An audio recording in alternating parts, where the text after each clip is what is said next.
Hi, welcome to Be More's webinar, Give More, What's Stopping You? I'm Nicolette Wolf, the CEO of Be More.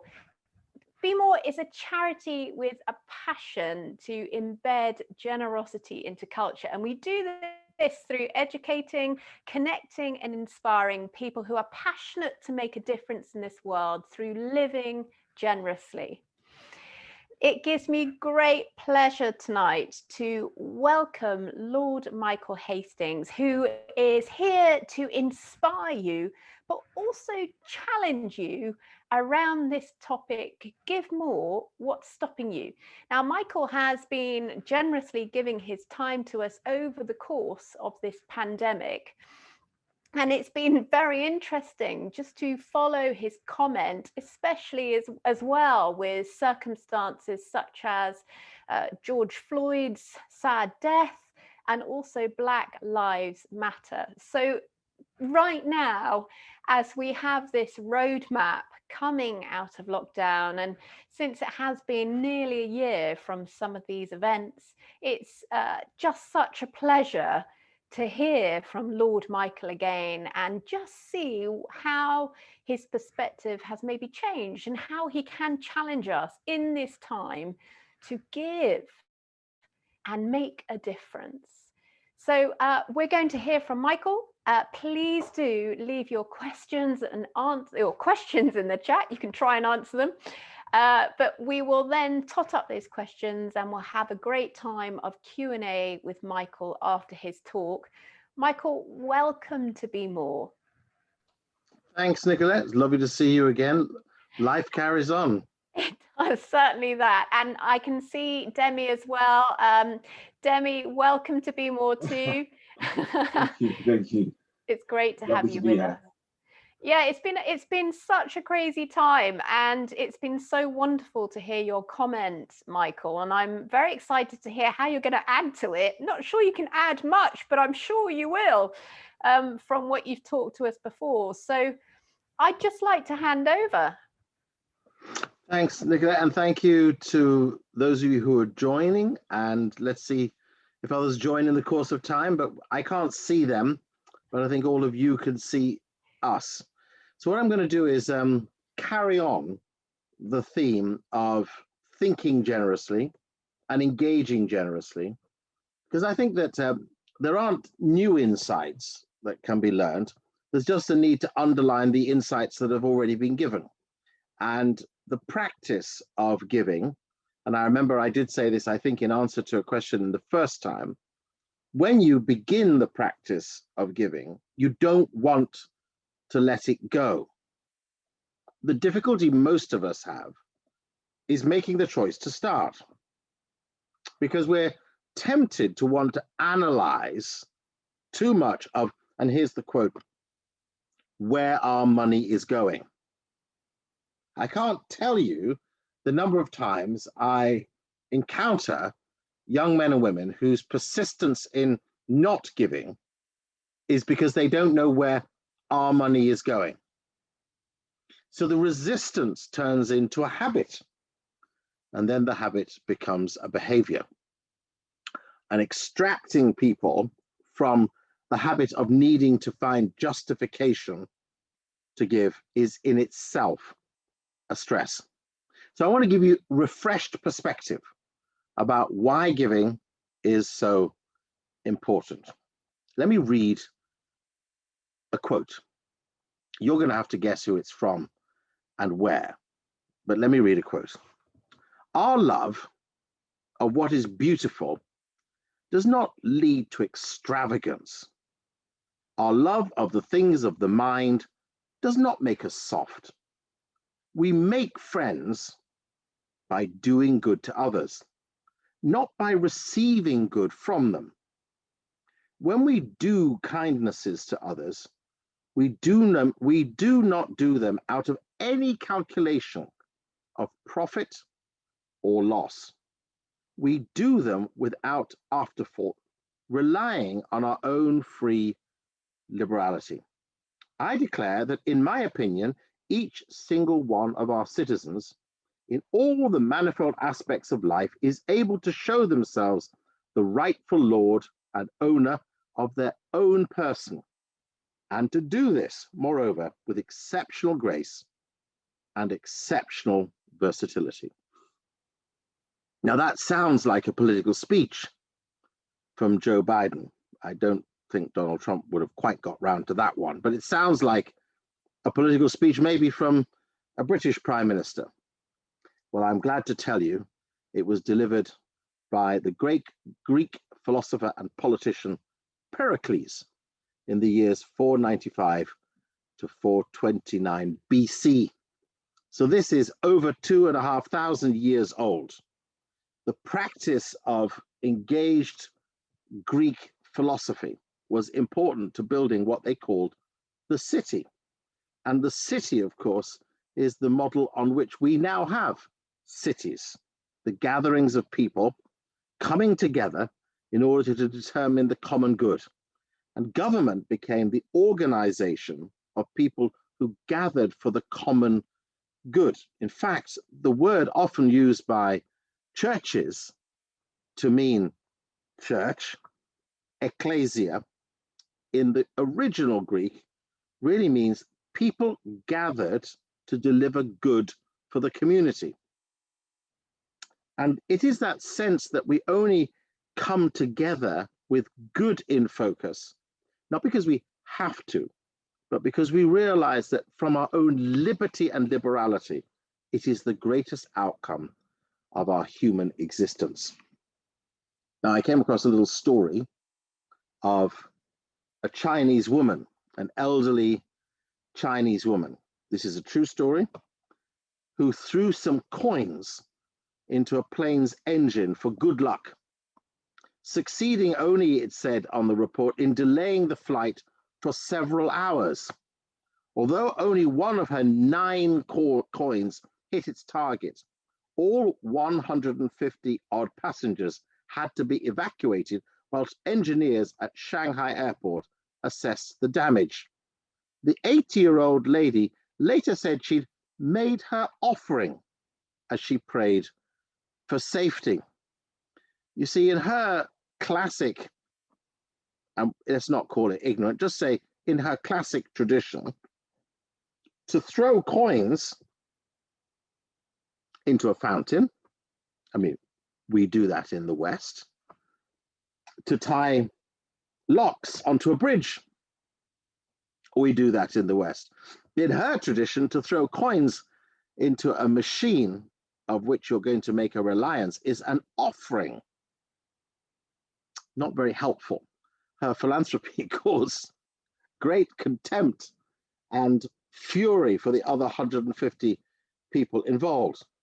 So the purpose of generosity, from what Pericles tells us, the purpose of generosity is to build the common good, and by building the common good, create the common society. It is not to get my individual benefit, as this Chinese lady was seeking. One of the world's greatest orators, performers, people on the stage, Maya Angelou, she said these words: "I have found that among its other benefits, giving liberates the soul of the giver." I was interviewing one of the world's greatest chief executives just a week ago. Paul Polman led Unilever for the last 10 years. During the course of his responsibilities as chief executive, he'd previously been at Nestle and previously at Procter & Gamble. Those are 3 of the world's biggest 30 corporations. And the top 30 corporations in the world represent collectively between them 75% of the production that the world produces for its gross domestic product. One of the things Paul said, he's taken to saying this quite regularly. It's very wise. Giving is a selfish act. We like to use the words that when we give, we're being philanthropic. So we are passing from us to others. And so we commend ourselves with that generosity. And rightly so, in some senses of the word, not in a bloated way, excessing upon ourselves, but there is a sense in which we like to say, I give generously. So it goes from me out. Paul has this interesting perspective that giving is actually one of the greatest ways to receive. Not because the money comes back,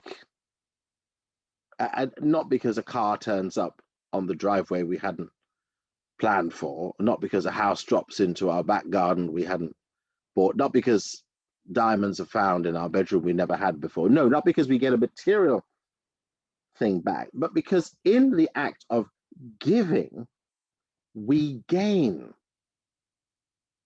We gain, according to neuroscience, more endorphins of goodwill than running a 50-kilometer race.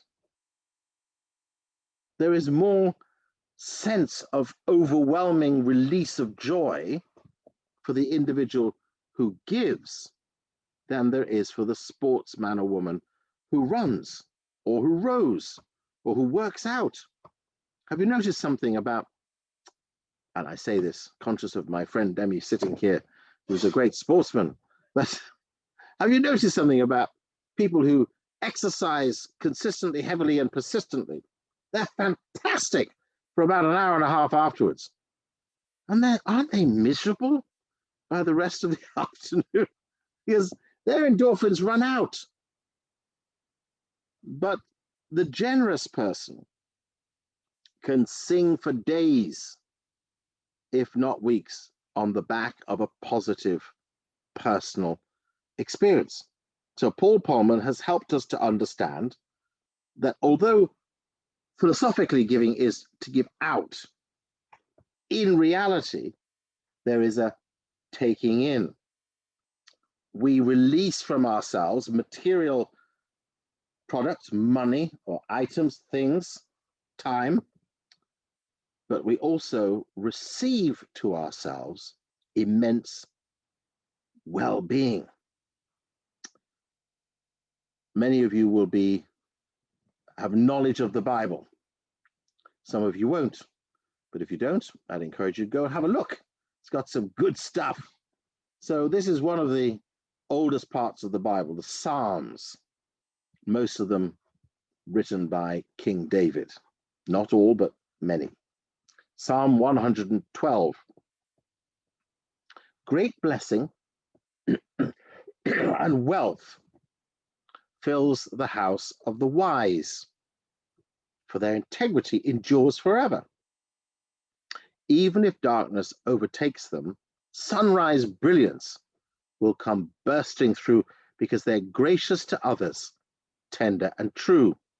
Life is good for the one who is generous and charitable, conducting affairs with honesty and truth.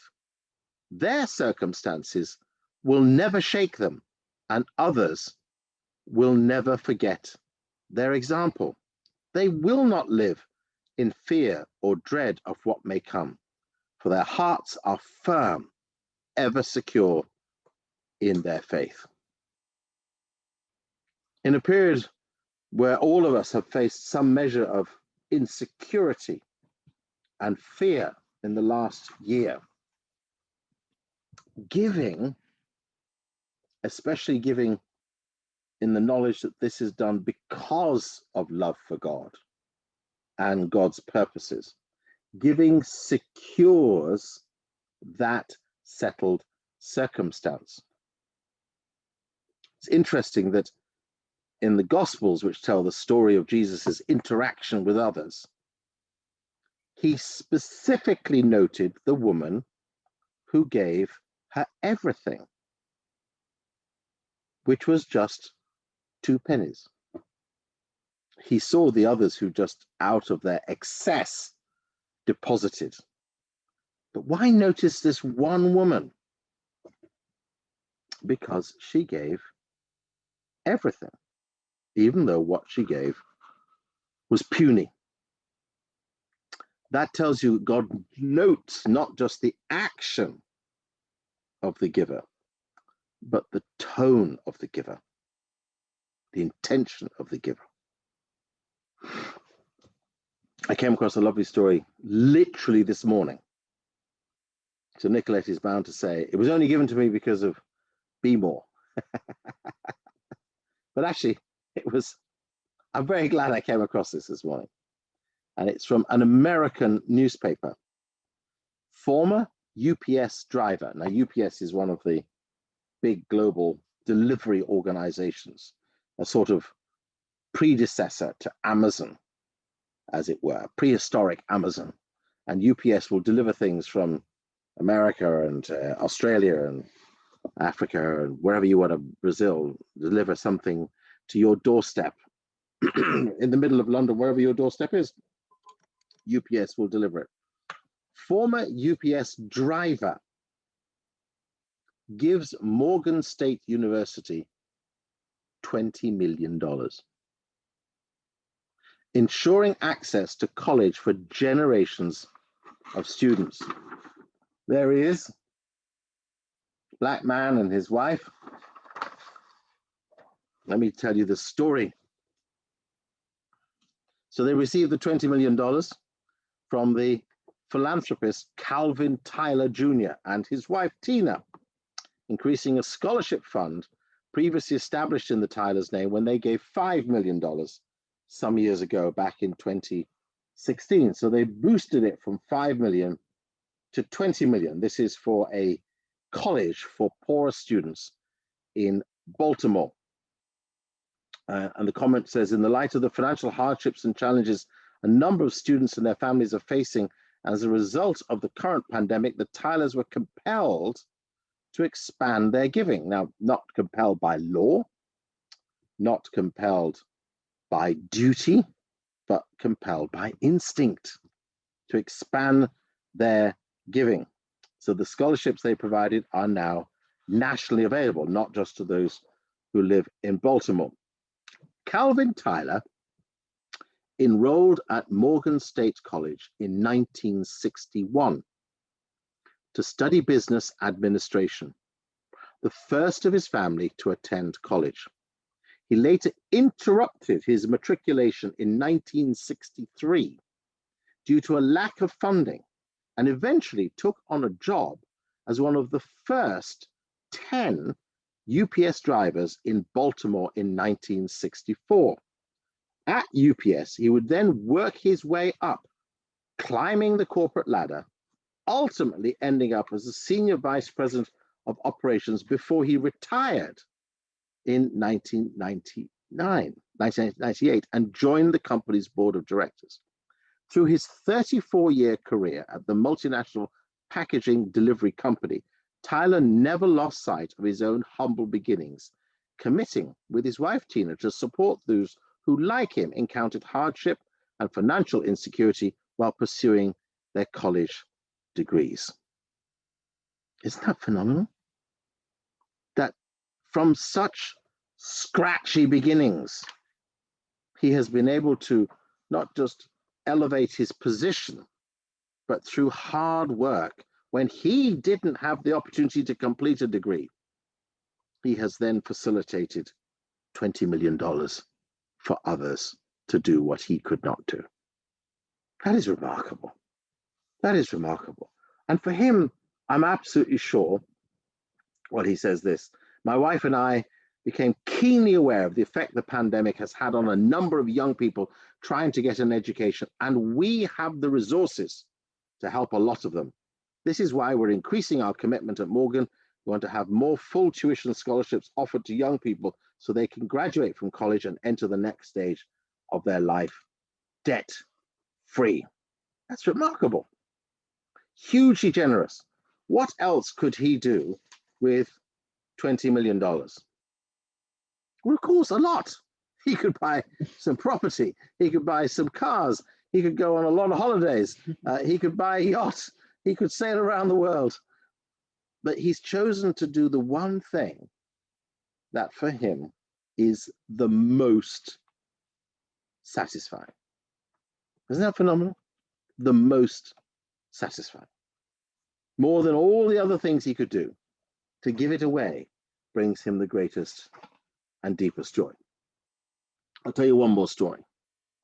So in the last few years, the international journal Time magazine has been producing the next 100 great leaders of the future. You'll recognize Marcus Rashford on the front cover, the Manchester United player, of course, who's become famous not just for continually scoring goals, but also because of his campaign for and fight for school meals for all children.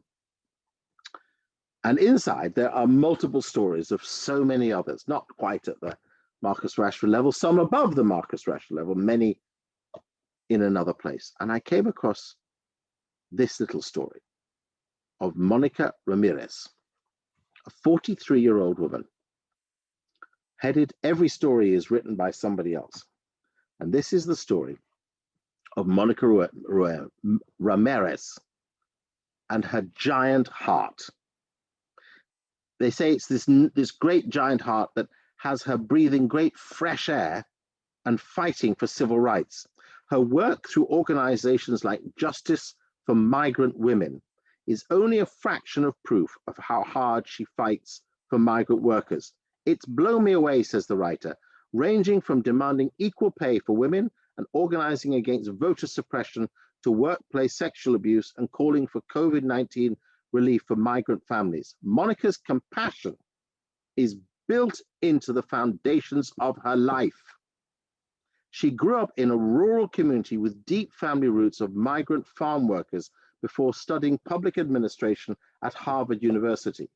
She used these accomplishments to raise more than $4 million in aid for farm workers affected by the pandemic. She's kind, playful, truthful, and whip smart, the type of person you need fighting for your civil rights. I admire her generosity, says the writer. I remember wanting to speak to her when most inconvenient. She was in between flights and we had lunch at a Colombian restaurant. Through this conversation and bonding, I experienced her value, her drive. When she talks about saving the world, it's like she's personally delivering a secret message to you, that she believes in you, she believes in people. She lives her life to create a positive change for others. She is a gift to those in her presence. I'm glad to call her my friend, writes the actress who wrote the profile on Monica Ramirez.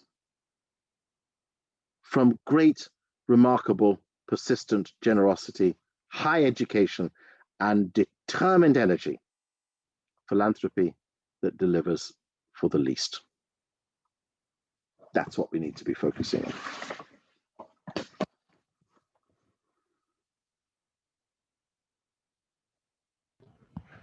Thank you so much for those amazing true stories. And I'm sitting here and I speak to so many of our Be More candidates and Be More participants, and they all have this humbling and immense passion to be generous. And I think they think it needs to be a harder thing than it is to start. And as you're saying with the UPS gentleman, actually, it was those humble beginnings, and he somehow has made it to directorship level and has remembered. And I know that a lot of our Be More candidates are early on in their careers. And I guess if there was one tip in terms of where would you start, is it about, is this about a passion? Is this about something that has marked your life in some way? How does one step on board right from the word go, right now, today? Where does one need to look to start this generous journey? Well, I get asked that question, Nicolette, by many, many students leaving university or leaving higher education in one form or another. And my answer to them is very simple. Make sure you spend time on the streets. Just come across people who don't have the easy privileges you enjoy. Just come across them. You can't avoid them in any major city. there's a lot of distressed people. You'll see them. They're not necessarily vagrants and homeless, but you can see people who are troubled and isolated and literally carrying bags of stuff on their own. There are always opportunities to step into someone else's pressure. And I suppose if one thing has been really important about the last year, it has been that we've all had to stop rushing. I mean, the only place to rush to is to the Zoom meeting or the Teams meeting. Is to rush to a one-dimensional something somewhere in your house. So we've not had to rush. Now, the downside of that not rushing is that, of course, we're too isolated now in our homes from seeing other people's reality. But just look out. Let me give you, because as you know, Nicolette, as a vice president of UNICEF and my Zimbabwe charity where I'm president of, and I feel very deeply about these issues. So as we stand at the moment here on this day, on Monday, the 1st of March, the latest figures from the World Health Organization would reveal that just around 2.5 million people worldwide have died from coronavirus. 123,000 in the UK, 508,000 in the United States, 2.5 million worldwide. Now remember that the world went to perilous war driven by the United States and some European allies and others against Iraq and Afghanistan because of 3,000 deaths, 9/11 New York. So small figures can trigger phenomenal outcomes. 2.5 million in the last 12 months. What nobody is reporting is that 8.4 million children under the age of 6 died in the last year from diarrhea-related dirty water disease in sub-Saharan Africa. We have to keep perspective.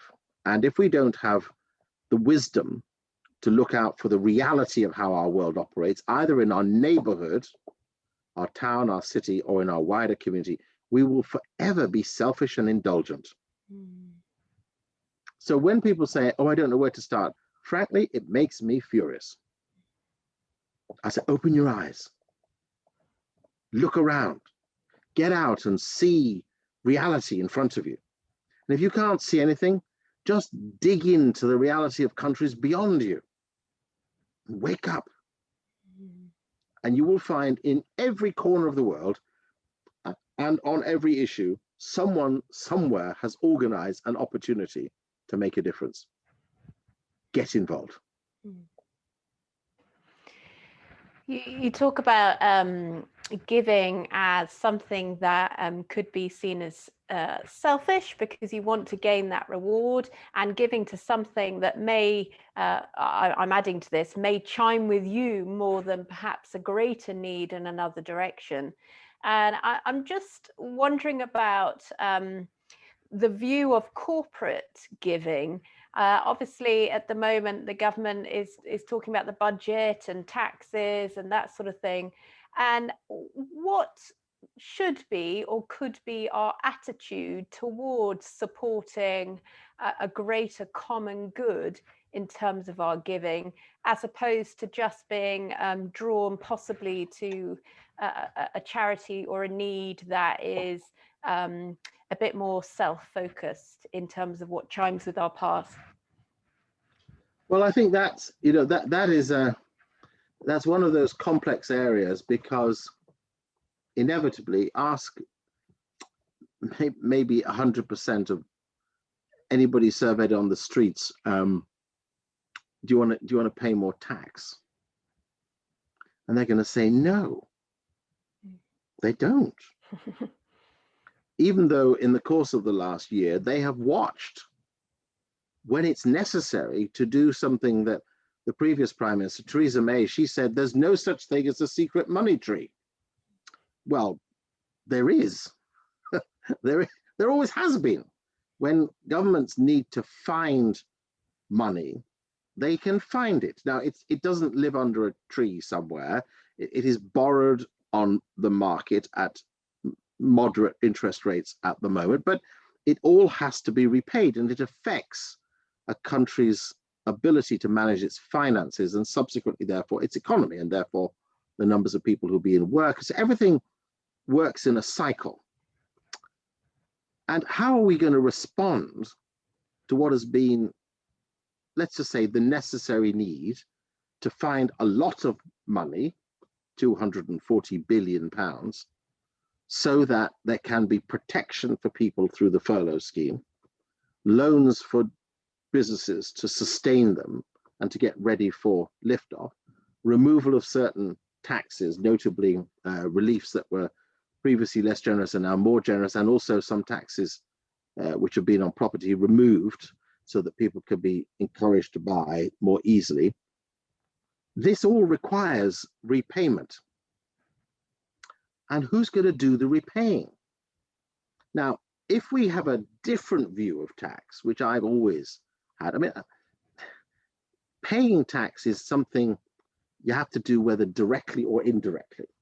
You can't, in a structured society like this, like the United Kingdom, you can virtually hardly ever get away from it, unless you take a yacht and off you go into the Atlantic or something like that. But that's very hard. You have to stop somewhere to get supplies and food, and the system catches up with you. It's unless you've got secret money people in boats following you forever, you have to pay for it somehow. And systems are very good at doing that.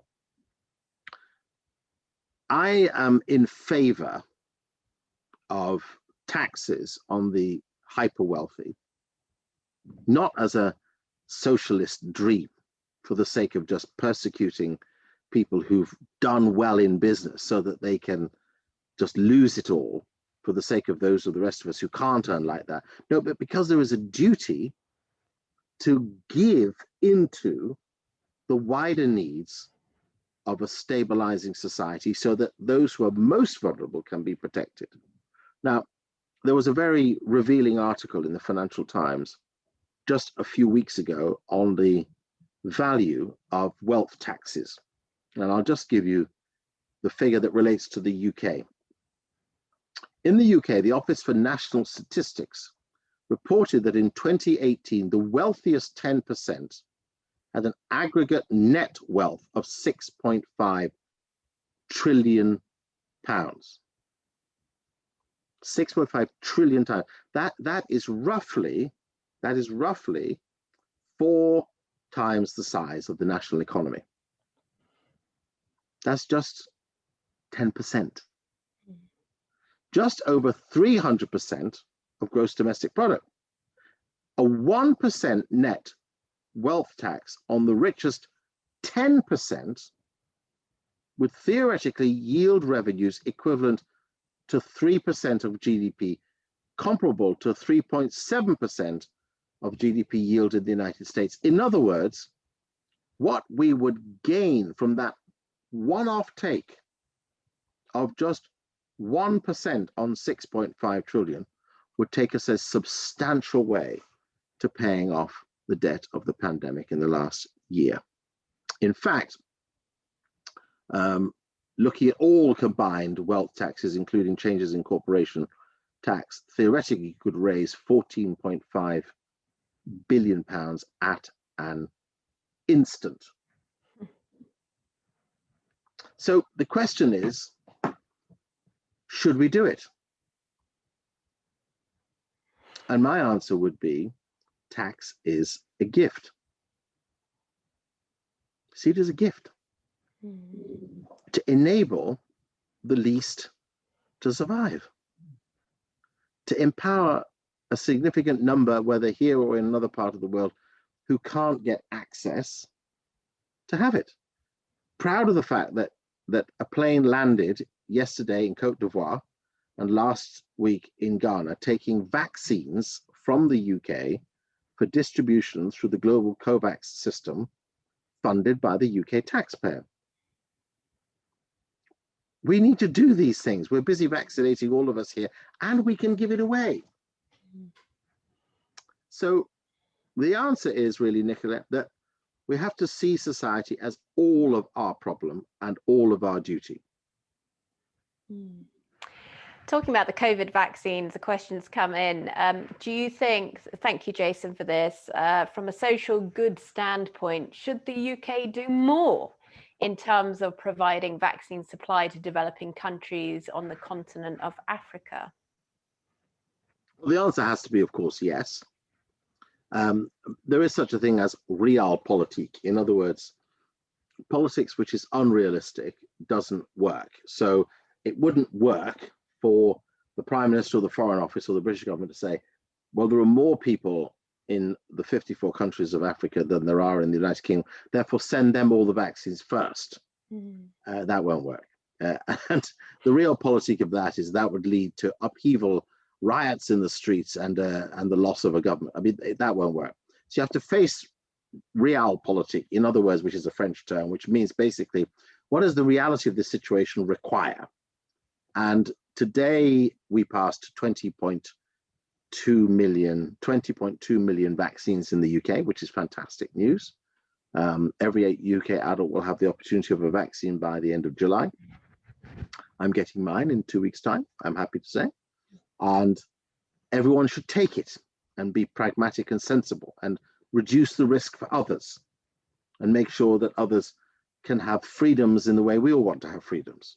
Don't just think of ourselves and worrying either about the needle or making some daft suggestions about what may be in it. Everyone should take it. But there is also the duty to give. And in an economy which can flex, you know, this secret money tree that the government found, that Theresa May said didn't exist, but the government found it. In other words, the system, the bond borrowing system of the banks and the money accruing and lending networks of the city and the international financial trading system allows us to borrow easily. Rich countries can do that. So because we can, we are taking, and I'm glad to say the UK is taking a leading position in ensuring the COVAX, the International World Health Organization supported COVAX system, which is vaccines from many countries coming together to facilitate the poorest countries, which is why Sierra Leone got its first set of doses applied today, why Ghana was receiving doses last week. The COVAX system is delivering that, and we wouldn't want to set up an alternative mechanism. It is already there. What's necessary is, in a flexingly rich economy, to give. Yeah, to give. Great. We can do both. Thank you. That's great. I just wanted to finish with talking about your spirituality and generosity. You quoted the Bible tonight and a story about a woman who gave 2 pennies as opposed to the rich who gave less. And obviously your faith is connected with your generosity. And I just wanted to hear anything else, any other comments around that. We have people on our programs from all faiths and none. And generosity is a concept in many different religions and faith groups. And so it's just interesting from your perspective how you view generosity through that lens. Well, you're right when you say that all faith communities have an intrinsic commitment to generosity, to philanthropy, to charity, and to service. That is a universal truth. But the one thing which is fundamental to my understanding and my faith in Jesus and following of him, like you do as well, Nicolette, is the fact that God gave everything in the life and death of his son, Jesus Christ. And therefore, in his resurrection and coming back to life, he took from us, which you may think, that's why you're taking something, took from us our failures and gave us back our freedoms. So our faith is an exchange of truth and knowledge and wisdom, an exchange of gifts, the gift of life, the gift of not having perpetual regret and failure, the gift of clear conscience, the gift of another day, the gift of a fresh start. These are the gifts of God given to us in Jesus Christ. And So they matter to me. They matter profoundly and deeply and dearly. And of course, I witnessed, as I said on the first call, I witnessed my parents' intrinsic generosity as followers of Christ themselves, especially in very difficult national circumstances in the Caribbean, where things that were easy to once obtain were gone. You couldn't get so many things in the shop. So when we got gifts from abroad, from family abroad, my mother went about giving it all away. And to me, that was initially, as a child, not understanding this, my observation was, why are you giving it all away? What will be left for us? And her response was always, we have enough. And I like the fact that I was brought up on the enough mentality, not the excess mentality, and to model that really on the life, the character, and the person of Jesus. He talked about not having anywhere to call his own. But we also know, because he was a smart man, that there were wealthy people who funded his life, his journeys, his time. We know that. You know, he tells a great story, which I think is really so important, that easily called the story of the Good Samaritan, but the great story of a man abandoned as a result of being knocked off his donkey and the donkey being taken and thieves stealing his life. He's abandoned in a ditch, and religious people come along and they just walk by because it's inconvenient. They're busy. Notice, going back to my comments about being too busy, the religious people are so busy doing religious duty, they can't actually see that there is the angel in front of them. Well, along comes someone who he shouldn't have anything to do with, an Arab, in other words, comes along and meets the needs of the fallen Jew, picks him up, gets him on his donkey, takes him to a place to rest, and, as it says, pays for him and leaves more for the next day. That story is teaching us some very profound lessons. He doesn't do the minimum, in other words, pick him up and put him on a horse and say, well, off you go. He does the maximum. He secures the person's immediate well-being, pays the hotel bill and pays the food in advance, and gives him the opportunity to recover. But that also tells us that you have to be able to make those payments. You know, it was interestingly Margaret Thatcher, who I used to have some work for way back in the 1980s, Margaret Thatcher, who said, talking of the Good Samaritan, that inevitably the Good Samaritan would have been a conservative, in her view. Because, of course, the Good Samaritan used his own resources, not those of the state, his own resources to meet the needs of the vulnerable. I realize that socialist supporters on this call might think, but that's the biblical truth. The Good Samaritan used his own resources. Now that tells us, just like the story I read to you from the UPS driver, if we have the opportunity to excel in resources, go for it. And then use them to build and bless. That's brilliant. It's been such a pleasure, Michael. I always say this at the end of a webinar, but if you could sum up all that you've said tonight in one neat phrase, what would it be? Giving is your greatest way to joy. It is your most secure way to build your well-being, and you will receive more through giving than you will ever through buying or purchasing or receiving. And for a happy life, make others happy, because it's their smiles that make you laugh, not your smiles that keep you content. That's brilliant. That's a wonderful, wonderful quote and a happy ending for tonight's Be More webinar. Michael, thank you so, so much. It's such a pleasure to have you. I know I say it all the time, but I'll just say it again. Thank you.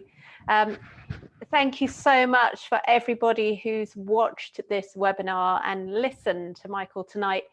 There is a way you can start your generous journey, and that's by joining a free Be More digital online experience. We'll take you on a Monday night for 7 sessions through a plethora of learning with other individuals, and together, by the end of the program, you'll actually give a gift to a charity that your group chooses, and we'll teach you how you can start your personal journey of generosity. If you want to find out more about that and book on, our next program is starting very soon, then you can go to bemore.co.uk, and you can also email me. And if you have any more questions or comments from tonight, then please email hello@bemore.co.uk. Thank you, Michael. Thank you, everybody, and have a good evening. Good night. Bye-bye.